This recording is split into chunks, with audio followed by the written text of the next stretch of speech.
पीहू नाम की एक चिड़िया एक विशालकाय जंगल में रहती थी।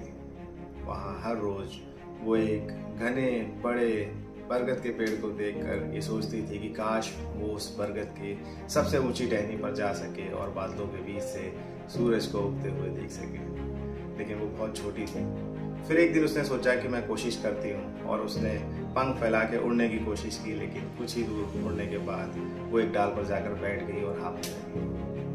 उसको देखकर एक गिलहरी बोली कि पीहू, अभी तुम बहुत छोटी हो और ये काम बड़े विशालकाय पंख, जिनके मजबूत पंख होते हैं, उन पक्षियों का काम है, तुम ये नहीं कर पाओगी। पीहू बहुत ही मायूस हो गई और वापस आ गई। वापस आने के बाद वो शांत होकर बैठ गई। फिर उसकी माँ आई और उसकी माँ ने उसको देखा तो बोला कि क्या हुआ पीहू, तुम इतना परेशान क्यों हो, शांत क्यों हो? पीहू बोली कि मैंने आज एक बरगद के पेड़ के ऊपर जाने की सोची।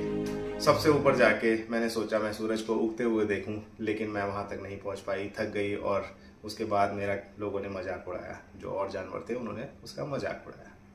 तो उसकी माँ ने उसको समझाया कि इतनी ऊंचाई पर उड़ना एक बार में नहीं हो पाएगा, तुम्हें बार बार कोशिश करनी पड़ेगी ताकि तुम धीरे धीरे उस ऊंचाई को हासिल कर सको।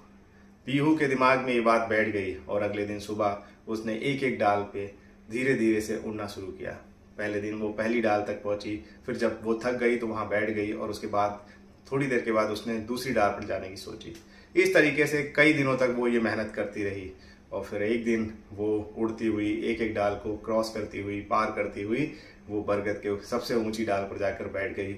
और वहां पर ठंडी हवा के झोंके में सूरज को उगते हुए देखना उसको बहुत अच्छा लगा। इसी तरह से जिंदगी में अगर हमें ऊंचाई हासिल करनी है तो एक बार में शायद वो नहीं मिलती, लेकिन अगर हम निरंतर प्रयास करते हैं, बार बार प्रयास करते हैं, तो शायद हम दुनिया की सबसे ऊंची ऊंचाई को भी हासिल कर सकते हैं। दुनिया में कुछ भी असंभव नहीं है, बस हमारी कोशिश में कमी नहीं होनी चाहिए, हमारी निरंतरता बनी रहनी चाहिए।